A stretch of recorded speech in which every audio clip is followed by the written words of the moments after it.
എല്ലാവർക്കും നമസ്കാരം. നമുക്കിന്ന് നൂഡിൽസ് വെച്ചുള്ള ഒരു വെറൈറ്റി റെസിപ്പി ചെയ്യാം. അതിനുവേണ്ടി ഒരു പാത്രത്തിലേക്ക് വെള്ളമെടുത്ത് അതിൽ നൂഡിൽസ് ഇട്ട് നന്നായിട്ടൊന്ന് വേവിച്ച് മാറ്റി വെക്കാം.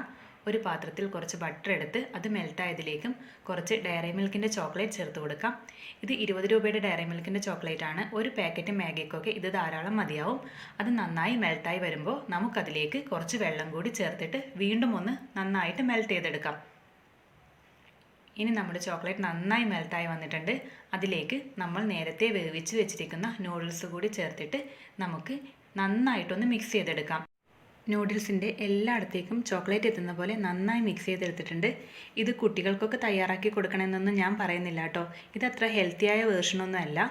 കുട്ടികൾക്ക് വല്ലപ്പോഴും നൂഡിൽസ് തയ്യാറാക്കി കൊടുക്കാതിരിക്കാനും പറ്റില്ലല്ലോ. നൂഡിൽസിൻ്റെ ഹെൽത്തിയായ ഒരു വേർഷൻ പച്ചക്കറികളൊക്കെ ഇട്ട് ചെയ്യുന്നത് ഞാനൊരു വീഡിയോ ചെയ്തിട്ടുണ്ട്. അതുപോലെ നമുക്ക് കുട്ടികൾക്ക് ഉണ്ടാക്കി കൊടുക്കാം. അതാകുമ്പോൾ വലിയ കുഴപ്പമില്ല. പക്ഷേ ഇത് കഴിച്ചതുകൊണ്ട് ഹെൽത്തിന് പ്രോബ്ലം ഒന്നും ഇല്ല കേട്ടോ. നമ്മൾ ചോക്ലേറ്റൊക്കെ മെൽറ്റ് ചെയ്ത് കേക്കിലൊക്കെ ചേർക്കാറില്ലേ? എന്നാലും മക്കൾക്ക് ഉണ്ടാക്കി കൊടുക്കാതിരിക്കുന്നതാണ് നല്ലത്. ഒരു കൗതുകത്തിന് വേണ്ടി ഒരു ടേസ്റ്റ് നോക്കാനൊക്കെ നമുക്ക് ഉണ്ടാക്കി കഴിക്കാം. ഇത് ടേസ്റ്റ് വൈസ് ഓക്കെയാണ്. ചോക്ലേറ്റും മാഗിയും കൂടി ചേരുമ്പോൾ നല്ല ടേസ്റ്റാണ്. നല്ലൊരു ചോക്ലേറ്റ് ഫ്ലേവർ ഉള്ളതുകൊണ്ട് കഴിക്കാൻ നല്ലതാണ്. ഒരു പ്രാവശ്യമൊക്കെ ഉണ്ടാക്കി നമുക്ക് ടേസ്റ്റ് നോക്കാൻ പറ്റുന്നൊരു റെസിപ്പിയാണ്. എല്ലാവർക്കും നന്ദി, നമസ്കാരം.